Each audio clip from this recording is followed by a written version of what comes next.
When I was a kid, there was a song and it had a lyric in it and it said, "Don't blame Mr. Charlie. Mr. Charlie is just a man and he's doing the best he can." And it reminded me of this Ryan Davis interview because you see kind of a split between people.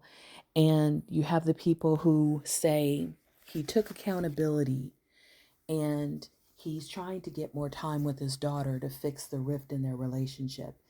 And then you have the people that say, but look at all of their suffering and trying to get more time with her isn't having done anything, to mitigate what's happened so far. So it's kind of a form of future faking. You know, I'm working on it, I'm going to fix it. All of that's future. But we're talking about right now and the past and what you did.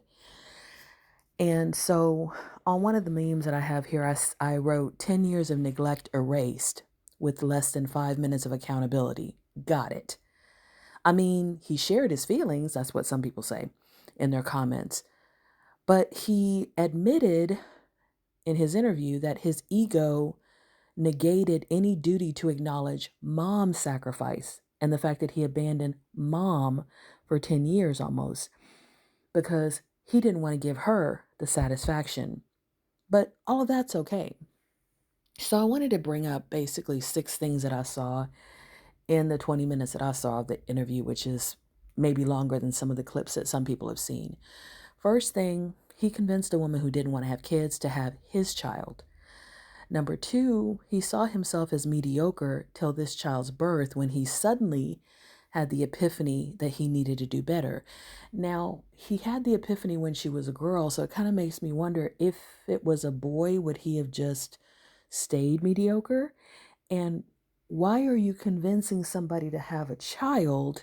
And then all of a sudden, when you find out that child is a girl, you feel like you have to step up your game. Like it seems like the thought process behind what he's doing is really off. It's like, okay, so let's keep going. Then, after the child was born, he left when that child, who, quote, saved his life by giving him motivation to become a better man, that's what he said, that child saved his life. He left when she was 3. And then he has this epiphany much later after he's gone through all of this, embracing that the world is his oyster and he's traveled and he's done all the things that he wants to do. He has this epiphany, you know what, wait a minute, I left my family behind. I left this woman to fend for everything on her own. Yes, I gave her some money, but she hasn't had my presence. And so he comes back and he offers her what he says is a really good deal. He says, I'm going to get you a personal trainer.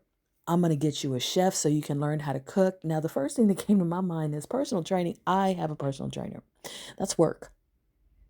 Learning how to cook is work. So he's literally going to somebody who's been a single parent, been working to take care of these kids, been working to do most of this completely on her own. And he wants to give her 2 more jobs to somehow improve herself when he's the one who was absent, but he's giving her 2 more jobs, right? And then she turns him down and he's upset. And he says, you know what? I never acknowledged her. I never gave her her flowers. And I knew that it made me, and he uses the a-hole word, but I wasn't going to give her the satisfaction.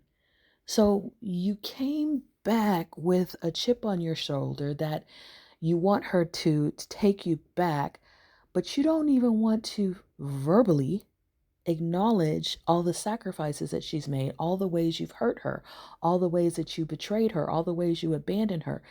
You just want to offer her a personal trainer and a chef for her to learn how to cook.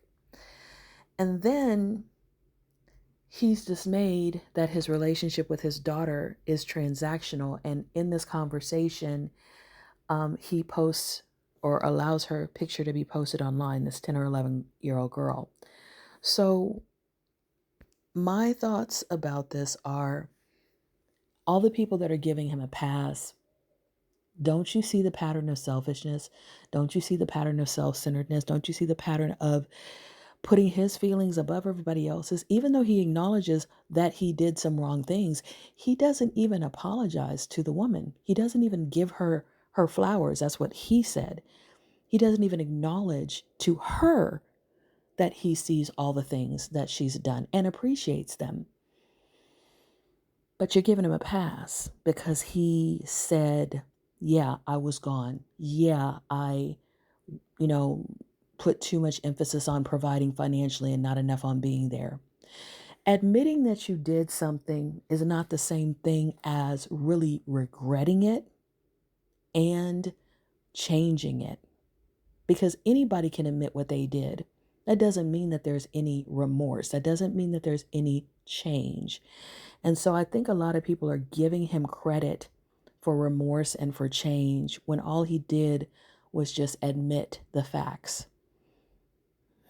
What are your thoughts? May you walk in Zenergy. When I was a kid, there was a song and it had a lyric in